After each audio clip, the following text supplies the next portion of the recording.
YouTube stuff too.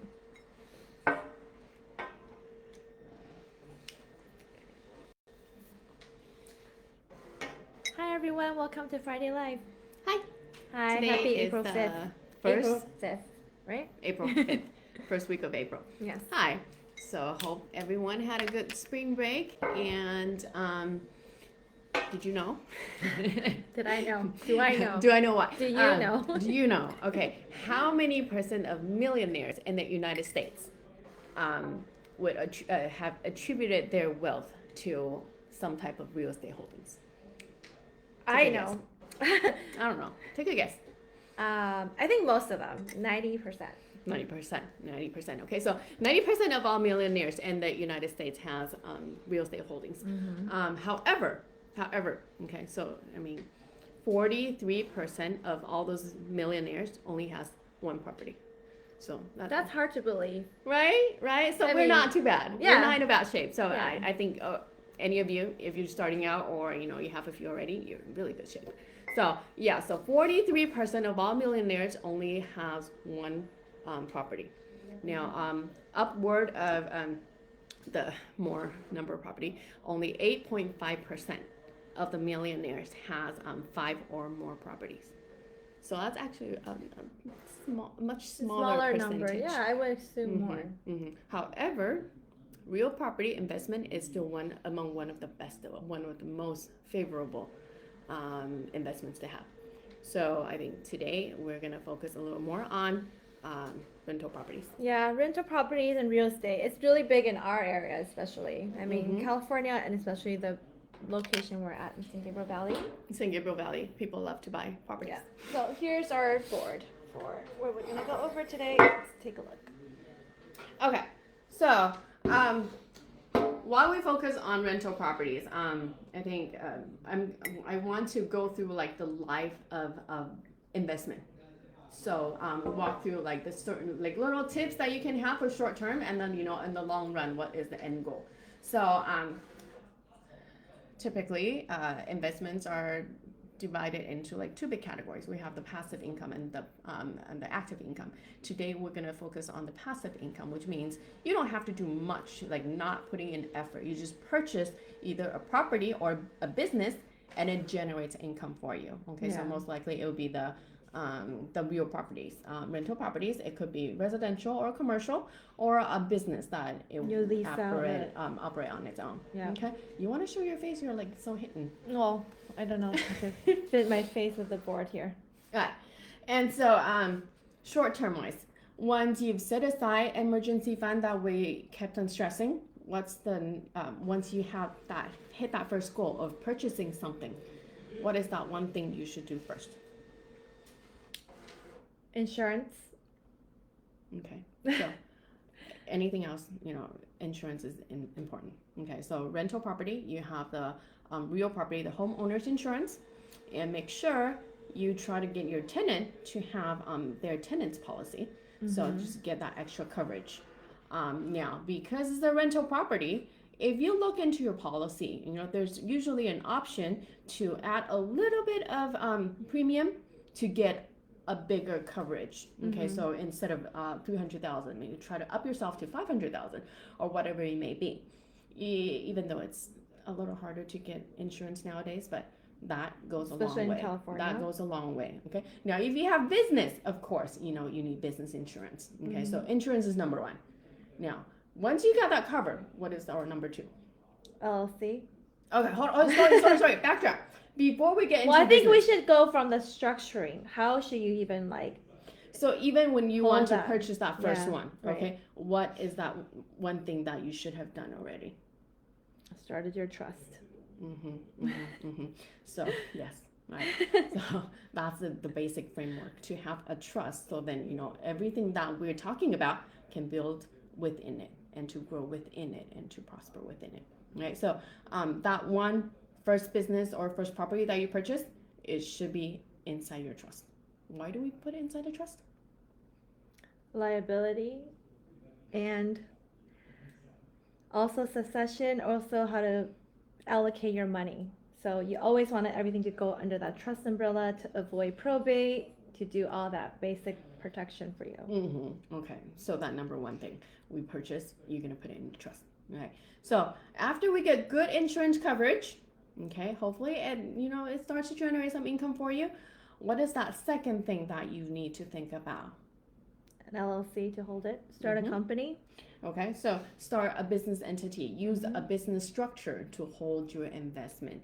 Usually, if a rental property, people start LLC because the it format limits liability too. So even with first one, it limits your liabilities. If you're renting it out, if you do get into a lawsuit, okay, it's limited to only all the assets within that one LLC.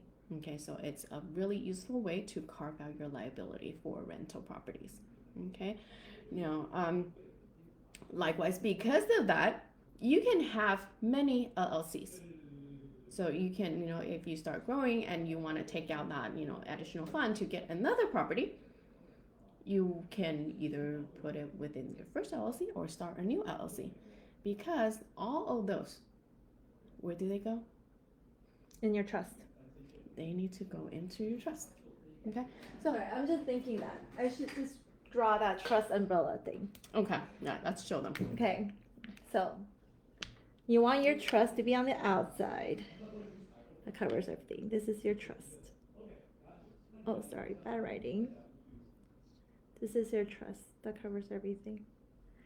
And then you get an LLC. You can have many. So LLC number one. And you can have more than one, depending on how you want to divide up that liability for yourself. Because each LLC can then hold however many properties you want. The house. It's two little house down here. Okay. Like that. Yeah. So they could be like, apartment, they could be condos, they could be single family house, or they could be commercial properties. So you think about how you would want to limit each liability and structure your LLC to fit your need. Okay. So that's second step. Now, taking a little long term. So supposedly you purchase something and it's going to appreciate. A lot of people, why we like real estate property is because it appreciates most of the time. I'm going to circle this with an insurance coverage. The balloon outside. That's for your insurance coverage. Good. Can I have that balloon bigger? Bigger insurance. Bigger insurance. Okay. So it's supposed to appreciate, right? Now, everybody, there's one really important concept, capital gain. So do we have it here? Capital gain. So capital gain happens when you purchase a property at a certain value, and when you sell it, you make a profit. That profit is the gain. Okay, now IRS want to tax you on that money, on that gain that you make, right? So then our number 3 step comes in. How do you avoid that capital gain tax? Okay, there's a wonderful idea that came in. It's called a 1031 exchange. So what happens with the 1031 exchange? It's only available for rental properties or investment property or investment businesses. Okay, what happens is that when it's gone up in price, supposedly you think you can switch it out for something bigger, like from a small apartment to a bigger condo, but you don't want to pay that capital gain because you say you gain $100,000 already, but you don't want to pay tax on it.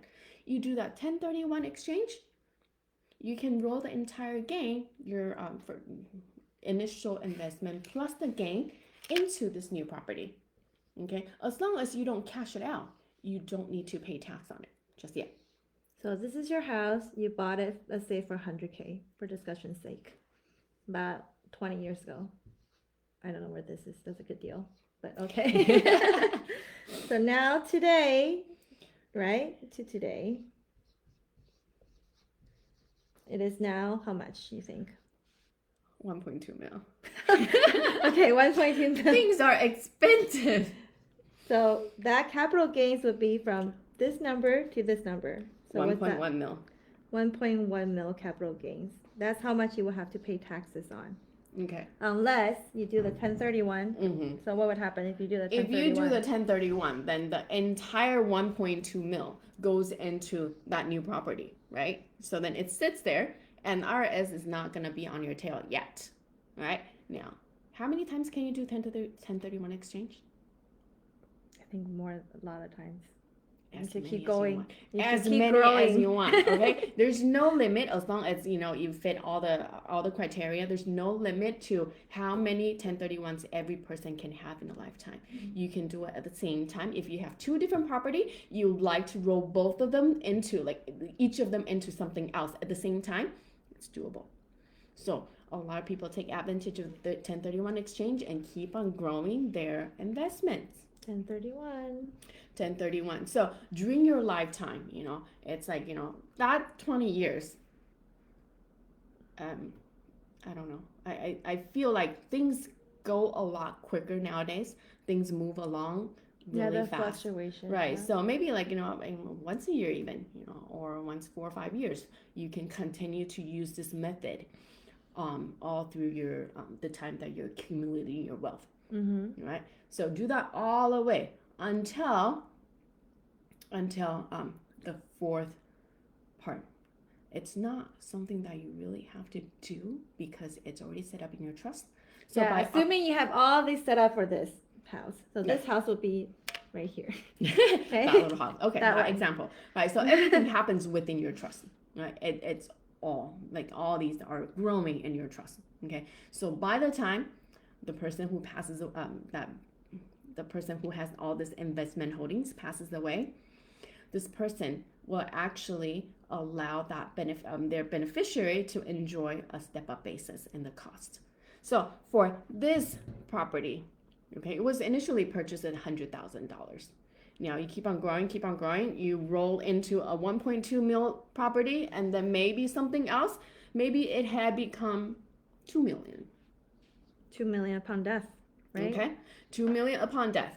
Now your cost basis, initially you only spent $100,000 into it. Okay, so assuming if you had given it to your child, it carries this cost basis. However, if you pass away and let them inherit your investment, they will, instead of getting the $100,000 basis, they will get the $2 million, whatever the market value is of all your property holding on the day of your death. Mm-hmm. Okay, that's called the step-up basis. So they inherit the higher cost basis. Now, how much will that save? Okay, we're talking about you're saving $1.9 million of gain that you don't owe any tax on. Okay, you're legitimately tax-free. Okay, that's how much you're saving. You're saving capital gain taxes on $1.9 million. So if you incorporate this entire structure, having everything in your trust, and then roll your investment property with the 1031 exchange until you actually let your next generation inherit your wealth, you potentially saved a lot of money, okay, throughout the process. And of course, with the great big balloon and LLC structure, you are protected. Avoiding probate, mm-hmm. And you'll avoid all your probate for all of everything else that's in there too. Mm-hmm. And that's, like we said, about 3 to 8% of your total assets. But just on this alone, so without all this, let's say the common example, why don't I just put it in joint property with my daughter? Oh, so no. When I pass away, she gets it. Then I don't have to pay. She doesn't have to pay for inheritance. But what is she losing out though? Yeah. Okay. Yes, she this gets it. This is a very common thing that people do. Yes, she gets it all to herself. However, she has it at this basis because that's as if you have purchased it with her together with that same price. So she, right off the bat, she is looking at that big of a tax liability. So she does not get the cost on the step-up basis in cost. Mm-hmm. All right, so that's a huge thing to lose out on. All right. So a trust still the way to go. Yeah, we would not advise against that. But this is just a common way of people trying to get around building a trust, avoid inheritance. But think about it. What tax on 1.9 million just on this one property? Think about all these other property. The other property that you had accumulated and invested in. All right. So it's a lot to, it's a great tool if you had set this whole thing up. So hopefully, gave them some great knowledge to think about, on your way to accumulate your wealth. If you decide to invest in rental property and investment properties, keep this in mind. Super useful. Okay, save you a lot of money. And of course, we're here to help you structure your LLC and structure your trust. Yeah, so this basically set up on one house, you're saving this much. But that's just one of the stuff. There's all these things, other things you're saving, potentially. Yeah. Yeah. So short term, long term, it carries all the way through. Okay, the sooner you get this, the sooner you start to set yourself right to save on all the tax money. Okay. So for today, to-do list. It doesn't come overnight. This you can't just all of a sudden you start investing. Get started. Yeah, but you know what? Baby steps. Some people are into real estate property investments. Some people are not. Some people can potentially look into like businesses or everything could go in here. Starting your own business. Accounts, stocks, whatever, anything should all go into this. Yeah. Get used to the idea. The trust. Trust is wonderful. A huge, nice suitcase that can help you a long way. Start thinking about maybe if you're to start an investment, what type would you like? If you like what we presented today, you like real estate properties. What kind would you like to do? Like I mentioned before, it could be as small as an apartment. It could be condo. It could be a huge apartment complex. It could be like a single family house or commercial property. Everybody has slightly different preference because how you manage it and what kind of capital you need. And also other small businesses, you like to start your own business, or you like to purchase some mom and pop business and revamp it. There's so many different options out there, but just start thinking, outside of your regular everyday job, if you are to do your own investment, what type would you like to invest in? Yeah. We've been hearing about the great wealth transfer, so it's a great time to think about that. Yeah. Right? Yeah. And I guess we talked about side hustles. it's you never know. It's spring off from like an idea, and then you actually put your effort into it, and then you make it into something. You never know. And that would be a business that you would be able to sell and grow into a different business for using 1031 as well.